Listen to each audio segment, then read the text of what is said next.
There are moments in history that stand alone in their vast importance. Just as J. Robert Oppenheimer once said when he saw the destruction of the bomb that he created, I sat in my AMC theater seat, with mozzarella bites in my lap, after having bought 2 tickets to Sony's Morbius. I am become death, the destroyer of worlds. I wish I was still innocent like I was back then. I wish I had the light of the sun on my skin, the love of God in my soul. But now, I know no God. There is no light. Now all I know is darkness, and all I feel is pain.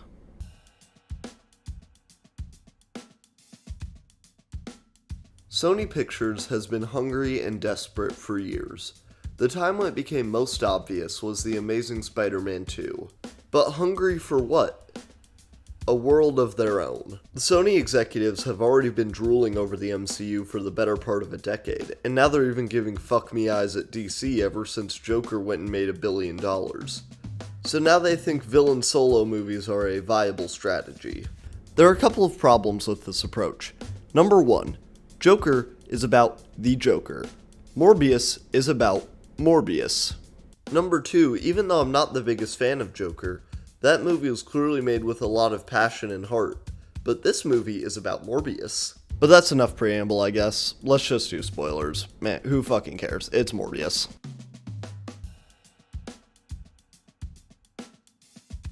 So okay, Michael Morbius, played by the Jared Leto.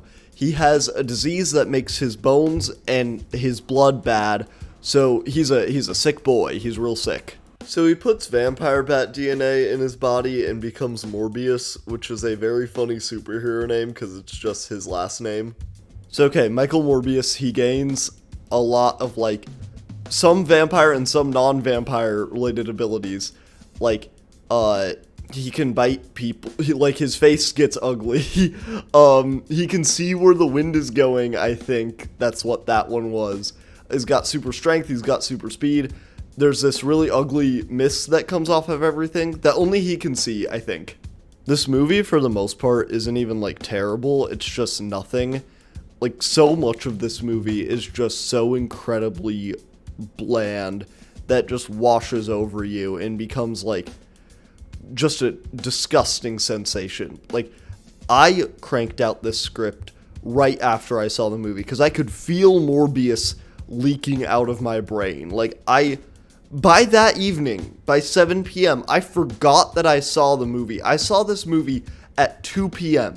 At 7, I was driving to the grocery store and I was like, what did I do today? And then I realized, oh yeah, I dragged my girlfriend with me to go see Michael Morbius movie.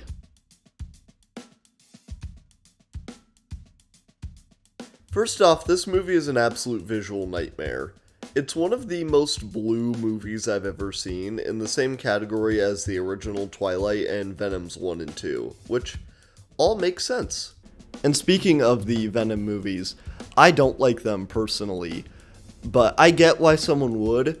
If you like the Venom movies, you probably will not like this movie unless you just like colors and lights on a big screen in a dark room.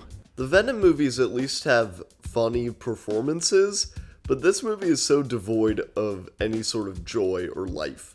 Jared Leto is truly a black hole of charisma. So they do this thing in this movie, and this sort of thing is done in movies a lot with a very uncompelling lead. They just make him the most perfect person on the planet. There's one really weird part in the movie, besides all of the parts, where he's about to accept his Nobel Prize, and they don't show it, but they say later, man, I can't believe you, left in the middle of the ceremony. It's just really weird, because it's if he tried to, escape, I think they could have, stopped him.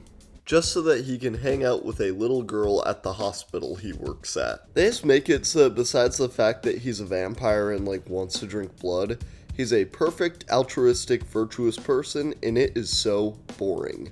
Okay, next thing, I guess, will be the love interest, and I have no clue why this love interest likes Michael Morbius, because, he sucks and he's Jared Leto. But they do tease sexy lady Morbius for the next one. So I really hope that we get to see that in Morbius 2. The CGI in this film is truly horrendous, and the movie is so reliant on it. All of Morbius's powers are either confusing or deeply upsetting to look at, and there are so many shots of Morbius's ugly sunken-in vampire face, and there's this terrible, smoke mist effect over everything. The smoke mist stuff, comes off of things when there's noise, but also when Morbius, touches something when he's in Morbius mode, but also he can fly on it like it's a wind current. I don't know. Also, Morbius says that, now he has a kinship with vampire bats, and this movie, really tries to hammer home the point that vampire bats are, evil demonic killers, when in reality they're just, goth mice. I'm sorry, this is going to be a little tangent, because if you don't know, I love animals, I love nature, I've even spent a lot of time cleaning up trash on the trails by my home, but this movie says several times that vampire bats, murder their prey and are, dangerous predators. Vampire bats typically take a teaspoon or two of blood from each feeding. They're not flying furry piranhas.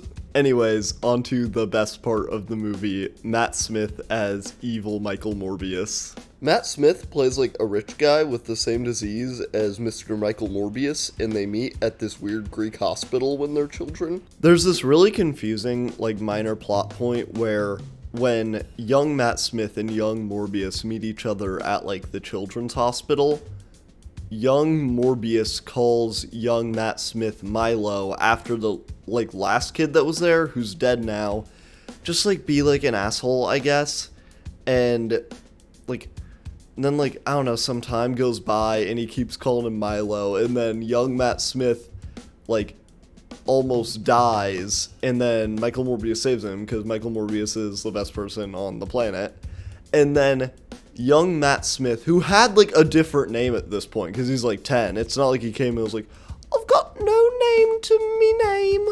He just starts calling himself Milo, he changes his name to Milo. He had a name, but he's no, Michael Morbius gave me this name. I'm Milo now. Matt Smith feels like the only actor in this film who's having anything close to a good time. He's dancing and wearing suits from the 1920s. It's awesome. He's also basically Dio. He even does JoJo poses at one point, and he's just a very flamboyant vampire man. He's in the subway, murdering people and trying to convince Michael Morbius to be, his evil vampire bestie. And he's just embrace your true nature as a dark creature of the night with me! Ha! Please don't go see this movie. It is not worth your money, but more than that, it's not worth your time. And I sacrificed, and I also sacrificed my girlfriend, so that you would know that this movie is not worth it. Please don't watch it.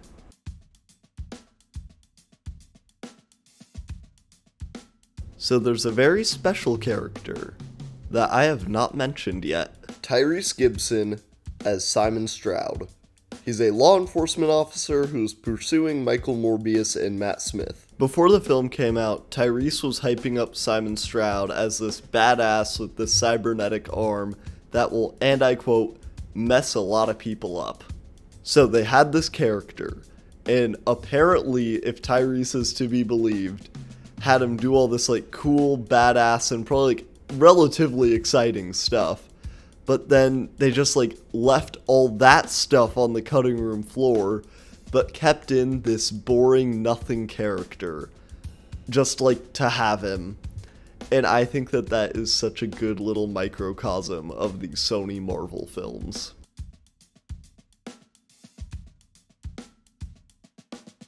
Now I know I just told you one of the weirdest and dumbest things ever in cinema, but what I'm gonna tell you next is weirder and dumber.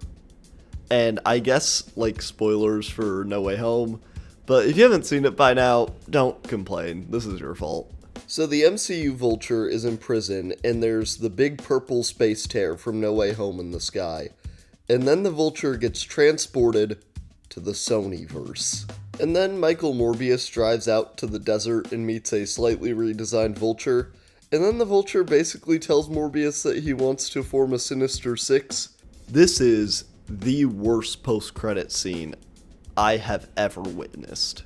Okay, so A, it's just insane that they think I will be excited for another Sony Marvel movie after this one. B, this makes no sense in the context of the character of the Vulture. In Spider-Man Homecoming, the Vulture only does this shit to, like, provide for his family, and now that he's in this dirty, gross blue universe without his family, obviously, so why would he choose to, like, be a villain again? And there's no Chitauri or otherwise, like, MCU tech for him to make his flight suit, and he didn't even make his own fucking suit.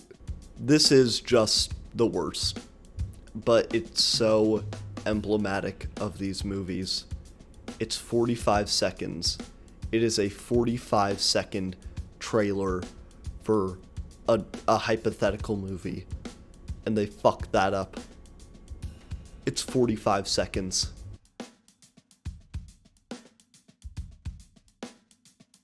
This movie is bad, and there were parts of it that made me laugh out loud. But the biggest crime of it is that overall, it's just boring. It's just a boring movie. And the marketing acted like Morbius was so cool. This movie is just every person you know who, like, thinks they're the shit, but doesn't have any, like, traits that set them apart from any other person, besides that they suck a little more than some other people. Please don't go see this movie. I don't believe in number scores for movies, but 0 out of 10.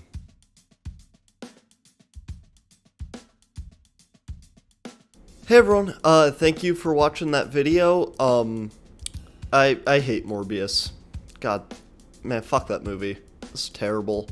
But thank you for watching. The sequel to the book is coming along nicely. We're getting really into the end game on that. Actually, quite a few good story ideas today. I won't get into it anyways. I'll leave that for you to pay me money to buy that book. But yeah, thank you for watching. Next week is going to be one of the more traditional things, a little video essay. That'll be a lot of fun. Thank you all for stopping by, and I hope you have a great week.